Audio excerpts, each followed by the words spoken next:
Welcome to my YouTube channel. आज यहाँ पर मैंने बेल बटन प्लाजो की कटिंग की हुई है, जिसमें मैंने लाइनर फैब्रिक को 4 फोल्ड कर लिया है। हम लोग पहले लाइनर फैब्रिक पर कटिंग करेंगे और बाद में मेन फैब्रिक पर हम लोग कटिंग करेंगे, जिससे कि हमारा फिनिशिंग एकदम परफेक्ट आए। लाइनर फैब्रिक पर पूरे में हाफ में डिवाइड करने के बाद हम लोग लेंगे क्रॉच एरिया का माप और जितनी लेंथ है वहाँ तक हम लोग निशान लगाए और बाद में हमारी पूरी लेंथ है उस पर हम लोग निशान लगाएंगे। वेस्ट की साइज़ 13 इंच है, मगर हमें उसको ध्यान में ना लेते हुए हिप की साइज़ है वो हमें ध्यान में लेनी है, जो है 37 इंच। उसको हमें 4 पार्ट में डिवाइड करना है, is equal to around 9.5 inch होगा, जिसमें हमें 2 इंच एक्स्ट्रा रखने हैं, जो कि वो सिलाई के लिए मार्जिन के लिए होगा। और ऐसे ही हमें नी फिटिंग में भी करना है, जिससे कि हमारा मेजरमेंट अच्छे से आ सके।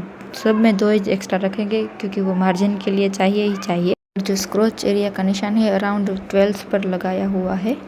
नीचे से राउंड शेप देते हुए हम लोगों को ड्रॉ कर लेना है अच्छे से। हम लोग कटिंग कर लेंगे अस्तर का।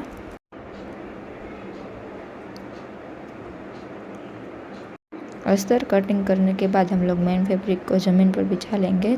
उसके बाद मैंने लाइनर फैब्रिक को मेन फैब्रिक पर चिपका दिया है, जिससे फिनिशिंग अच्छा हो। और 2 इंच नीचे से एक्स्ट्रा रख कर कटिंग की हुई है, आप देख ही सकते हैं। मैंने निशान लगाए, हमें पहले वहाँ सिलाई लगाना। दोनों साइड्स के पार्ट है, पहले हम लोग साइड फिटिंग कर लेंगे, उसके बाद हम लोग स्क्रोच एरिया की फिटिंग कर देंगे।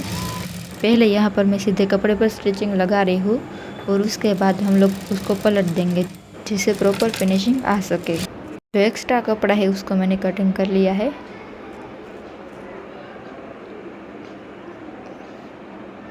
और उसको पलटते हुए सिलाई लगा दी है, आप देख ही सकते हैं। आप चाहे तो इसमें पॉकेट भी ऐड कर सकते हैं। और नी तक हमें आने के बाद यहाँ पर मेन फैब्रिक और लाइनर फैब्रिक को दोनों को अलग करते हुए सिलाई लगाएंगे, जिससे नीचे का फेर अलग से अच्छे से दिख जाए। बाद में हम लोग अस्तर पर सिलाई लगा देंगे, जिससे कि दोनों फैब्रिक अलग अलग रहेंगे और चिपका सा नहीं लगेगा और फिनिशिंग भी बहुत अच्छे से आएगा। इसलिए हम जब भी इस टाइप का कोई प्लाजो बनाए तो हम ऐसे ही करना चाहिए, मेन फैब्रिक और लाइनर फैब्रिक को अलग करते हुए ही सिलाई लगाए। देखिए, आप देख ही सकते हैं इसका लुक। लगने के बाद कुछ ऐसा दिखेगा और हमें यहाँ पर सिलाई लगानी है स्क्रोच एरिया में। उसके बाद हम लोग नीचे यहाँ पर सिलाई लगा देंगे, जिससे कि फिनिशिंग प्रॉपर आए। देखिए, अब वो हो जाने के बाद हम लोग ने चुंदरी का कापड़ लिया हुआ है, करीबन 2.25 मीटर है। उसको मैंने 10 इंच कम करके काट लिया है, क्योंकि चुंदरी हमें इतनी बड़ी नहीं चाहिए। चुनरी के बचे हुए फैब्रिक से हम लोगों ने नेफा कटिंग कर लिया है, जिसके हम लोगों ने 5 इंच चौड़ाई और लंबाई हमने करीबन हिप की साइज़ के हिसाब से ली है, जिसको प्लाजो से माप कर लेना है। दोनों को मिलाते हुए हम लोग सिलाई लगा देंगे। दोनों की साइड सीधी ही रहेगी। उसके बाद हम लोग इसमें रबर अटैच कर देंगे। आप देख सकते हैं रबर में किस तरह से सिलाई लगाई दी गई है। हमें भी उसी तरह से ही सिलाई लगानी है। देखिए, अब इसको हम लोग ऐसे फोल्ड करके सिलाई लगाएंगे, जो हम दिखाएंगे। यहाँ पर रबर ले लेना है, वो सारा राउंड में ही होगा। इससे हम लोगों को नेफा की फिनिशिंग में कोई भी गड़बड़ी नहीं होगी और अच्छे से फिनिशिंग हो जाएगा। और हम लोग उसके बाद नीचे भी सिलाई लगा देंगे।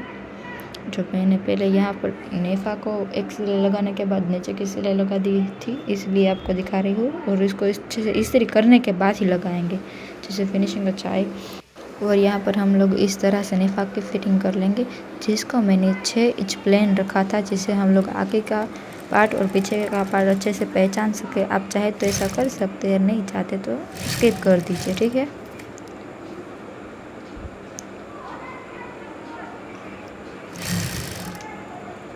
और नीचे का भी सिलाई लगा दिया है। उसको मैंने इस्त्री करके सिलाई लगाई थी, इसलिए प्रॉपर फिनिशिंग है। और नेफा को हम लोग खींच कर अच्छे से लगाएंगे। देखिए, 6 इंच प्लेन छोड़ा हुआ है और उसके बाद में रबर से खींच कर सिलाई लगाई दी है। आप लोग आगे से और पीछे से खींचते रहिए, वरना सिलाई अच्छे से नहीं आएगी। उसका लुक आप लोग देख सकते हैं। देखिए,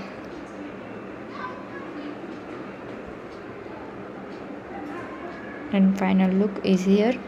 And now have a good day.